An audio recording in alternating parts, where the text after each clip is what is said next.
meditar. Segunda de Samuel, capítulo 9. Leemos el verso primero. Vamos a leer el capítulo completo. De pie, en el nombre de Jesucristo, damos lectura. Verso primero, dice la letra: y dijo David: ¿ha quedado alguno de la casa de Saúl a quien haga yo misericordia por amor de Jonatán? Y había un siervo de la casa de Saúl que se llamaba Siba, al cual llamaron para que viniese a David. Y el rey le dijo: ¿eres tú, Siba? Y él respondió: tu siervo. El rey le dijo: ¿no ha quedado nadie en la casa de Saúl a quien haga yo misericordia de Dios? Siba respondió al rey: aún ha quedado un hijo de Jonatán lisiado de los pies. Entonces el rey le preguntó: ¿dónde está? Y Siba respondió al rey: y aquí está en casa de Maquir, hijo de Amiel, en Lodebar. Entonces envió el rey David y le trajo de la casa de Maquir, hijo de Amiel de Lodebar. Y vino Mefiboset, hijo de Jonatán, hijo de Saúl, a David, y se postró sobre su rostro e hizo reverencia, y dijo a David: Mefiboset.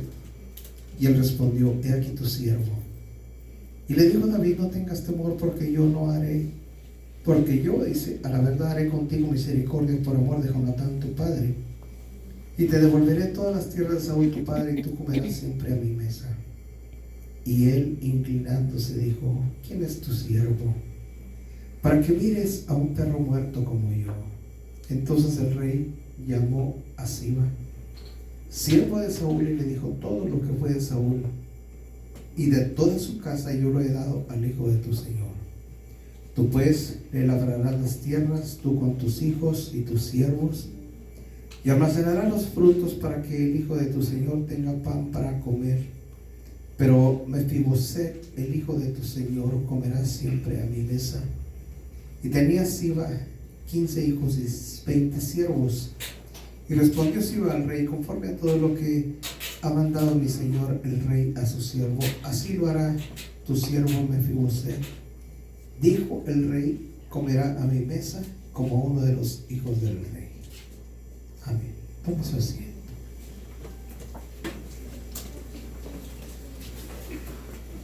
Aquí vamos a considerar algo, es historia esto, pero yo creo que nos compete a nosotros. La Biblia dice: las cosas que antes fueron escritas para nuestra enseñanza, fueron escritas para que por la paciencia y la consolación de las Escrituras tengamos nosotros consuelo. Dice: los que nos acogemos a este fortísimo consuelo. Aquí está hablando la Biblia de un hombre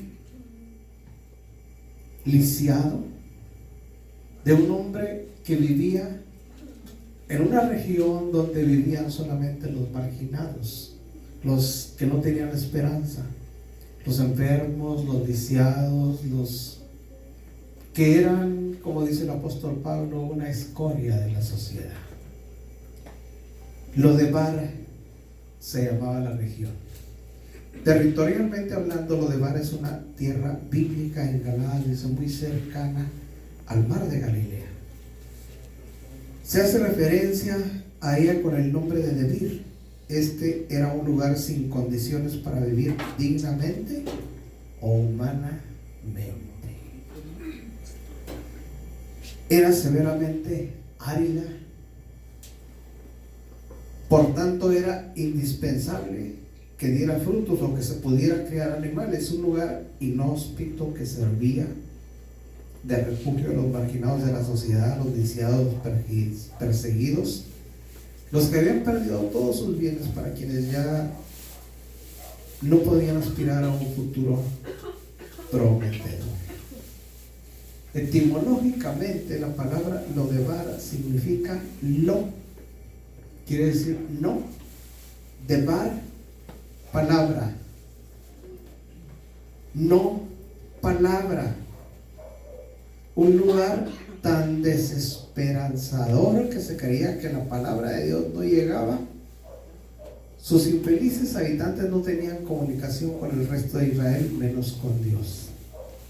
Si trasladamos las características de esta tierra al plano espiritual, lo de Bar está relacionado con zonas oscuras y dolorosas del espíritu humano, una condición siniestra del alma donde nada resulta, momentos cuando todo es gris por ausencia de Dios en la vida de las personas que atraviesan esas épocas oscuras.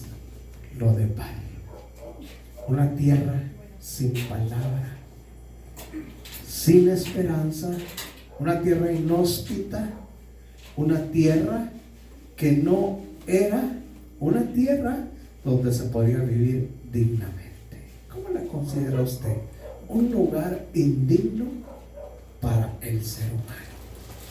Ahí en ese lugar estaban los perseguidos, los lisiados, los enfermos, los que carecían de todo, los que no tenían esperanza. Y ahí en esa región se encontraba Mefiboset. Mefiboset era hijo de Jonatán. Jonatán era amigo íntimo de David. Jonatán era hijo del rey Saúl. Y hubo una guerra, y al final, en esa guerra, la sirvienta o la criada de la casa de Saúl, al salir corriendo, agarra al niño, tropieza y cae, y el niño queda impotente para caminar. Es algo similar a lo que considerábamos la semana pasada. La semana pasada considerábamos a un hombre impotente, un hombre que no podía valerse, y es lo mismo. Mefiboset era un hombre que estaba viviendo en una tierra inhóspita, no podía valerse porque estaba lisiado de los dos pies. Pero ocurre algo maravilloso. Yo no sé si usted lo considera. Dios siempre está al tanto, Dios siempre está presente, y Dios no olvida jamás. Le mencionaba la semana pasada, a veces en los desplegados de los diarios salen con letras mayúsculas: los olvidados de Dios. Déjeme decirle, Dios no olvida. Dios no olvida. La Biblia menciona acerca de la condición humana. Lea, por ejemplo, Isaías, parece que es el capítulo 49.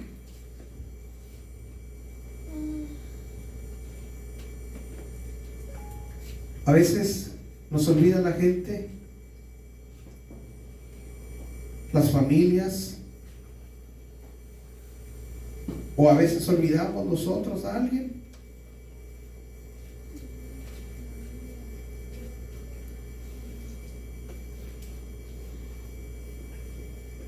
Pero Dios no se olvida. Capítulo 49, verso 14. Vean lo que dice. Cuando habla la Biblia de Sión, mas Sión dijo, verso 14, lo podemos aplicar a nosotros como seres humanos, como pueblo de Dios, como iglesia del Señor. Mas Sión dijo,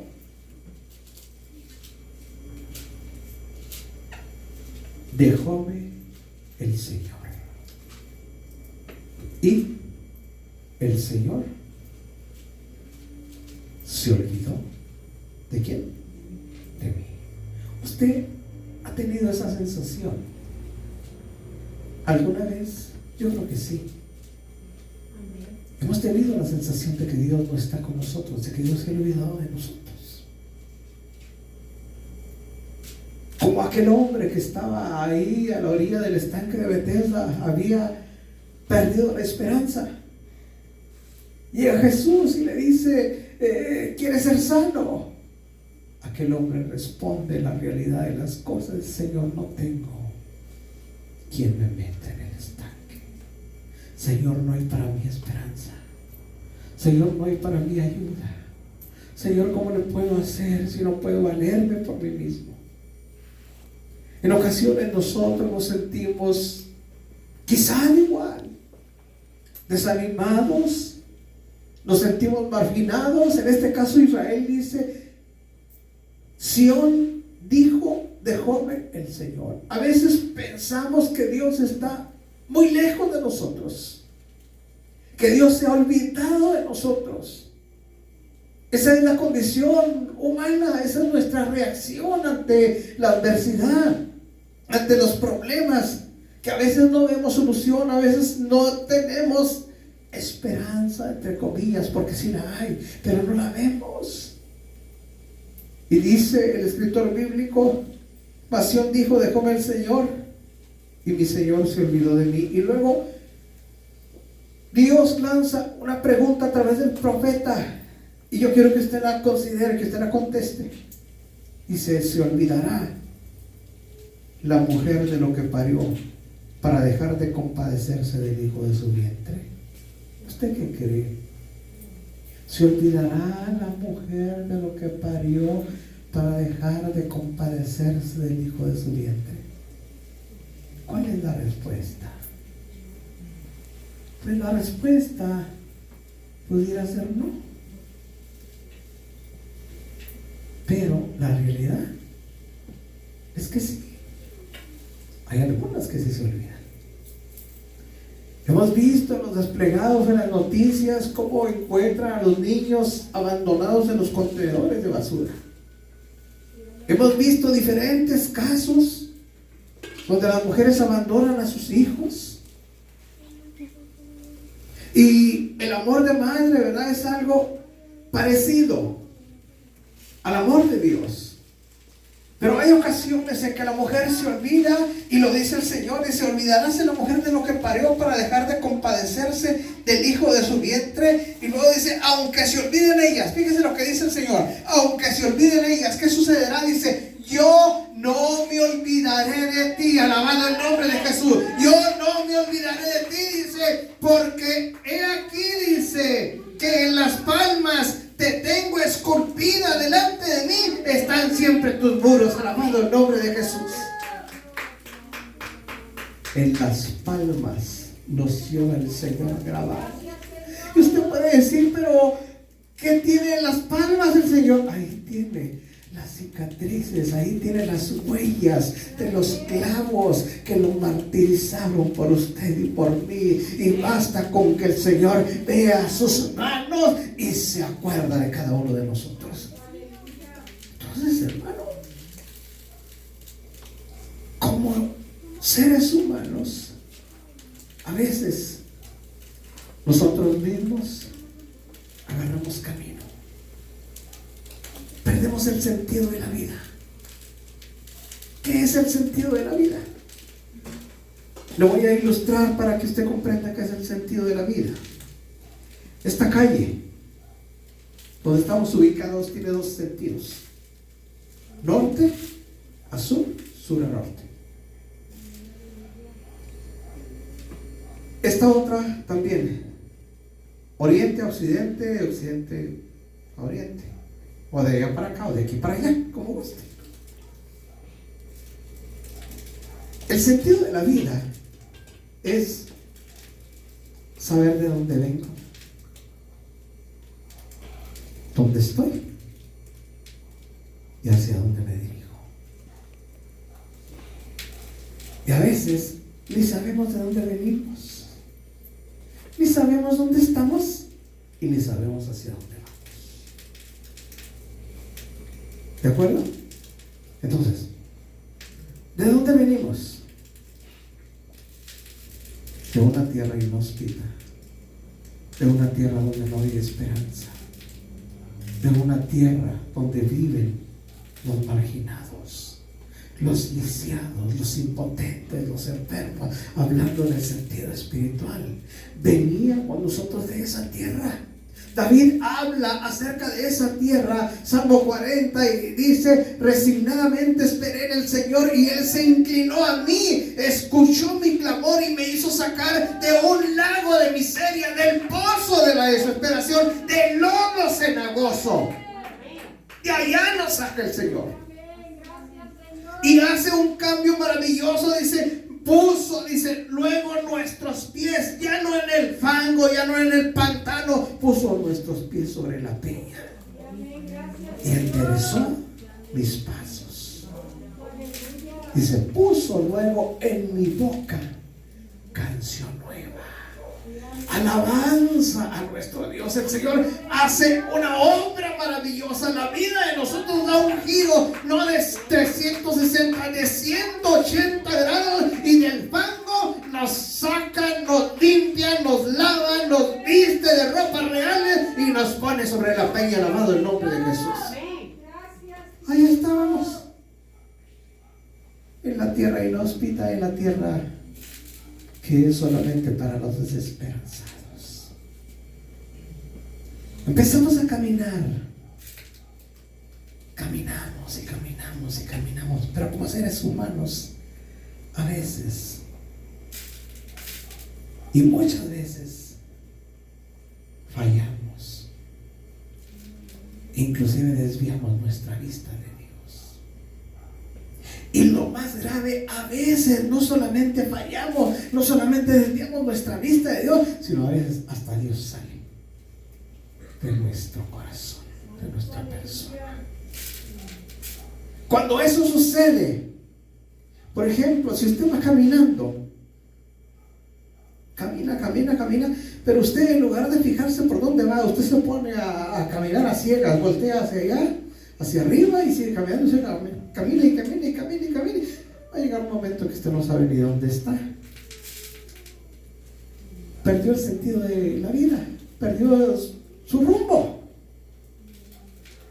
¿De dónde vengo? Ay, empieza a recordar, ¿y dónde estoy? Pues ni sé. ¿Y a dónde voy? Menos. A veces desviamos nuestra vista, perdemos el sentido de la vida. Y esto no solamente nos sucede a nosotros, es el patrón que nos marcó desde el principio. Por ejemplo, vea usted lo que dice el Salmo 77, Salmo 73.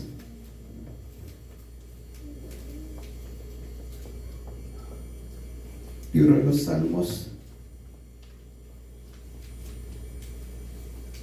número 73.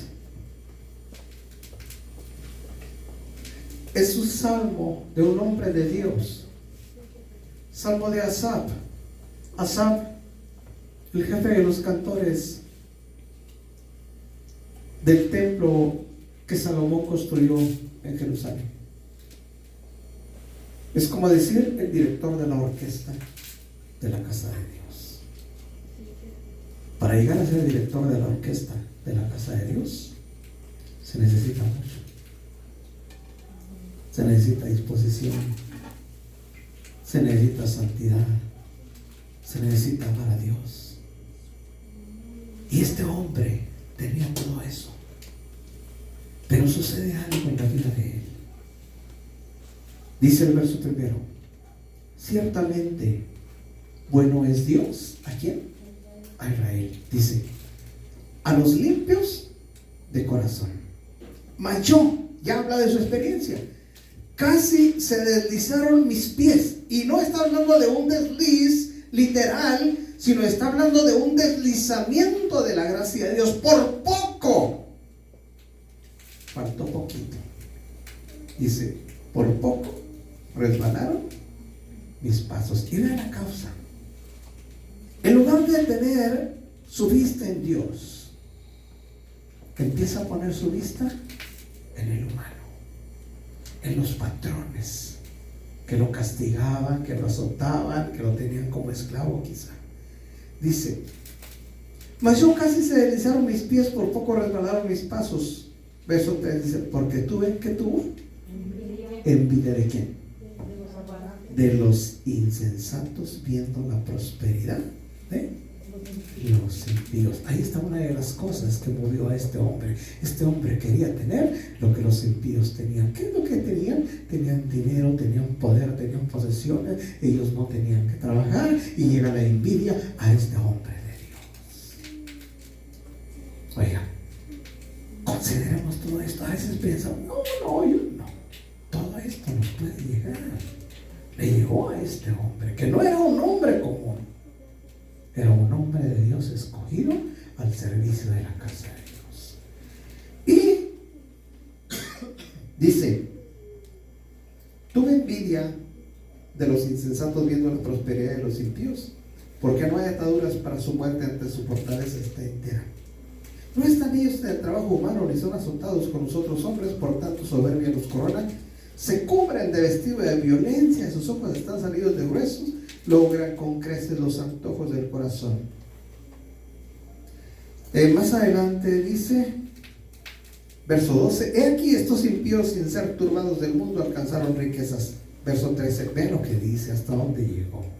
Verdaderamente, en vano he limpiado mi corazón y lavado mis manos en una sencilla. ¿Qué entiende usted por esto?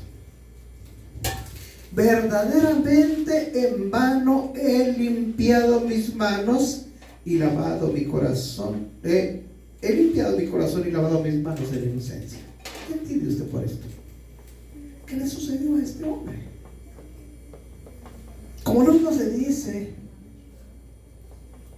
la riqueza de los humanos le movió el tapete. Y al moverle el tapete, él se olvida de quién era. Se olvida de lo que era. Se olvida a quién se debía. Se olvida inclusive de su posición como director de la orquesta del templo de Jerusalén. Se olvida de todo. Y dice, en vano he limpiado mi corazón y lavado mis manos en inocencia. Traducido es, en vano estoy sirviendo a Dios. A eso llegó. Perdió el sentido de la vida. Pero todo trae consecuencias. Todo, absolutamente todo. A veces no me va a pasar nada, no, sí, no va a pasar. Tarde o temprano vamos a sufrir las consecuencias. Este hombre reniega de Dios. Pues ¿para qué sirve a Dios? He escuchado este comentario de mucha gente. Es que yo no sé, a mí me dijeron que iban a cambiar las cosas viniendo a Dios. Las cosas cambian, pero no a nuestra manera, a la manera de Dios. Porque Él conoce nuestra necesidad, Él nos conoce, Él sabe cuál es nuestra necesidad. Y a veces nosotros no consideramos todas estas cosas. Mire, las consecuencias de haber renegado de Dios, Salmo 77.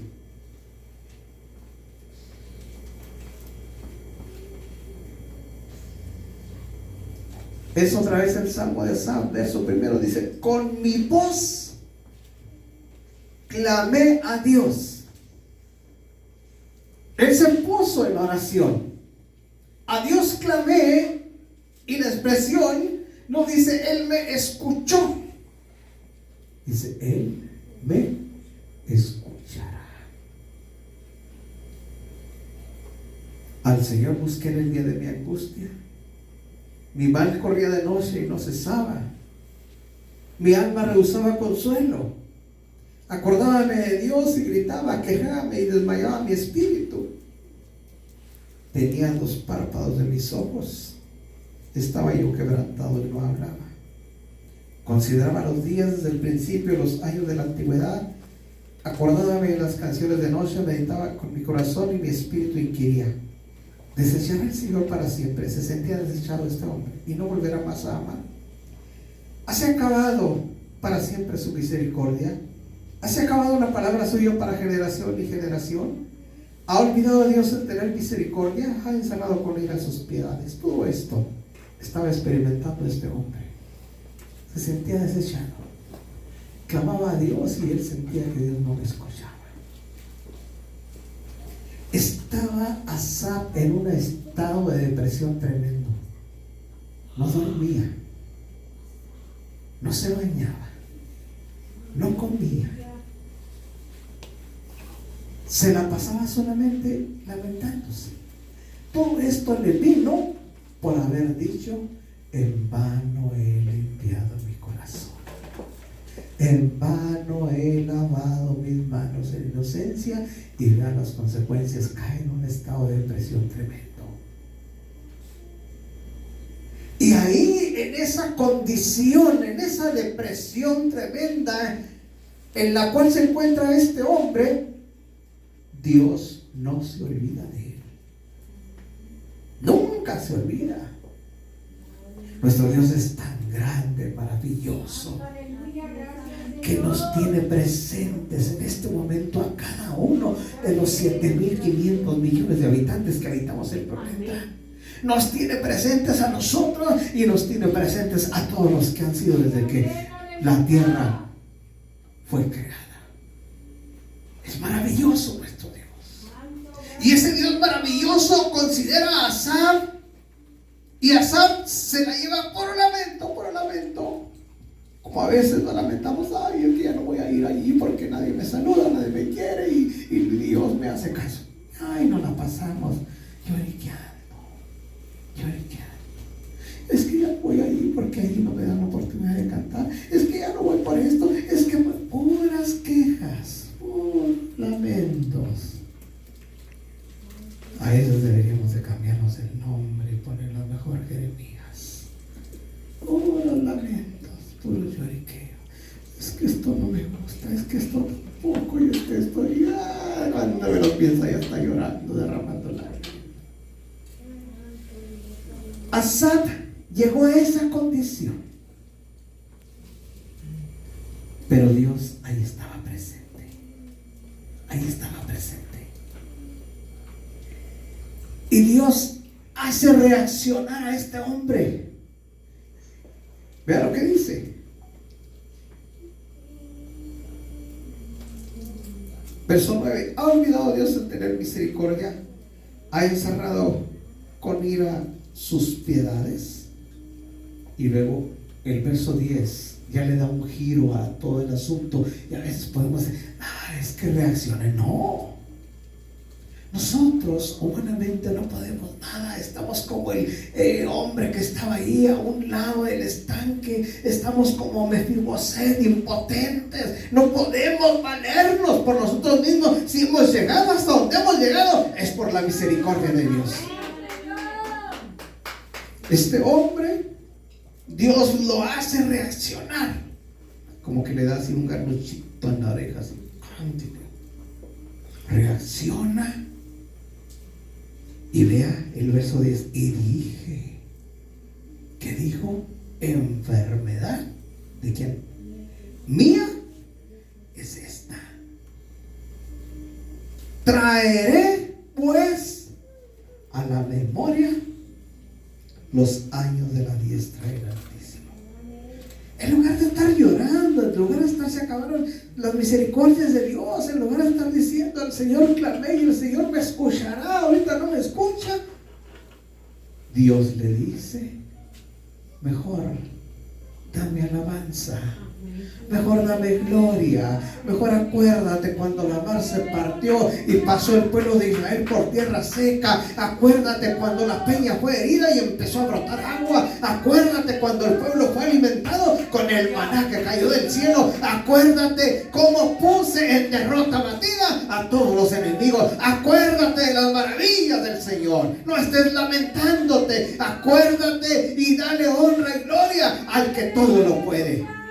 Dice: me acordaré de las obras del Señor. Sí, dice: haré yo memoria de tus maravillas antiguas y meditaré en todas tus obras y hablaré de tus hechos. Oh Dios, en santidad es tu camino. Y luego hace una pregunta, dice: ¿qué Dios tan grande como el nuestro? ¿Quién es grande como nuestro Dios? No lo hay.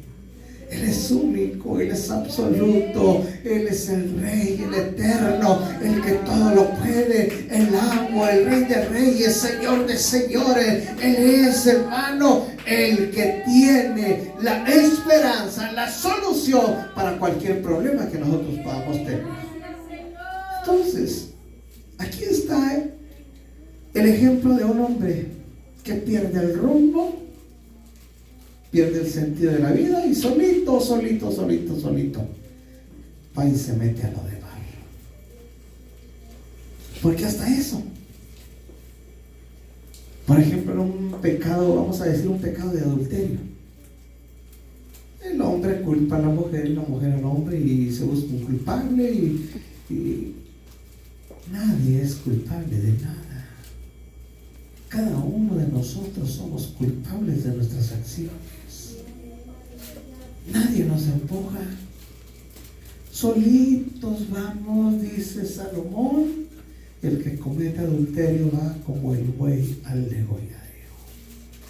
No dice lo llevan. Va caminando. Entonces, nos metemos a lo de mar. A esa tierra inhóspita, a esa tierra donde nos encontrábamos y el Señor nos saca de allá. Por ejemplo, vea el Salmo 113, lo que dice.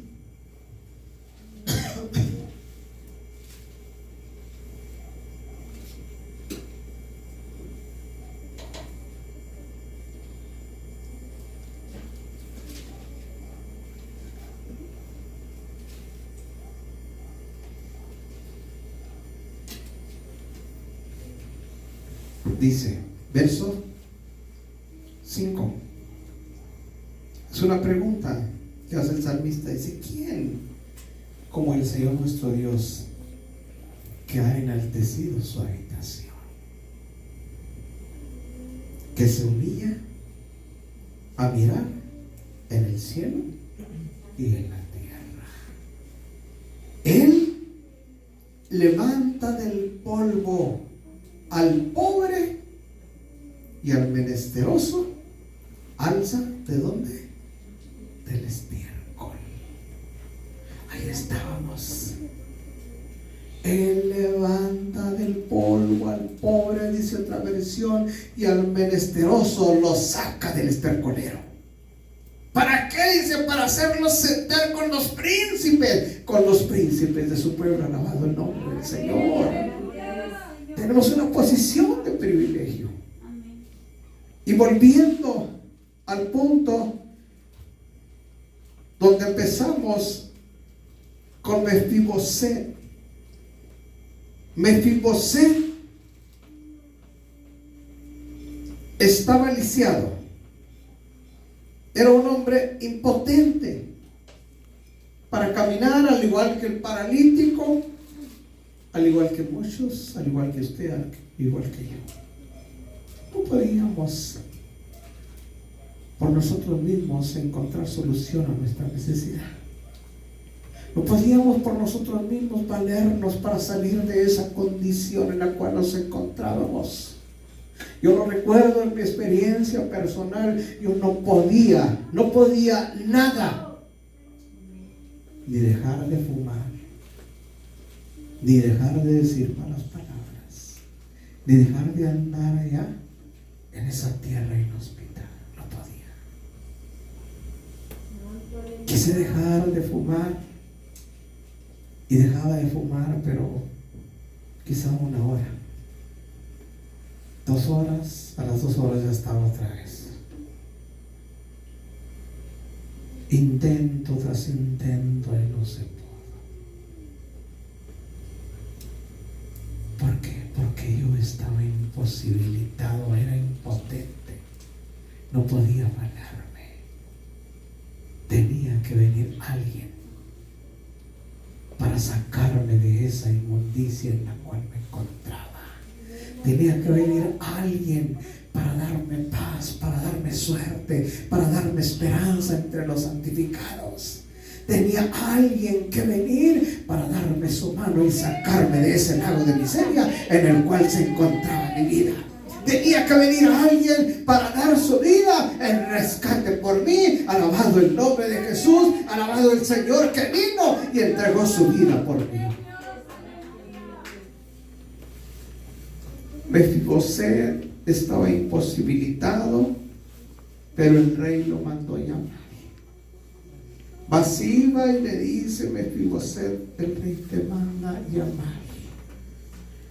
Quizás Mefiboset empezó a considerar: pero ¿para qué? ¿Para qué me quiere? ¿Para qué sirvo?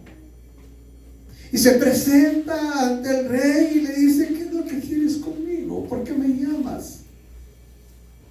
Si yo soy como un perro muerto, si yo soy la escoria de la sociedad, si yo soy lo más vil, lo más menospreciado, ¿qué es lo que quieres conmigo? El rey le dice: yo haré misericordia contigo por amor a Jonatán. A mí me dijo: yo haré misericordia contigo por amor a tu familia que me está sirviendo, por amor a los hermanos que están gimiendo, que están clamando por ti. Yo haré misericordia contigo porque yo te amo, porque yo te necesito, porque yo vengo a rescatarte de donde te encuentras. David le dice: yo voy a hacer misericordia contigo por amor a Jonatán, tu padre. Te voy a restituir todo lo que es tuyo. Te voy a poner siervos. Te voy a dar todo lo que te pertenece. Y no solamente eso, te vas a sentar a comer a mi mesa todos los días.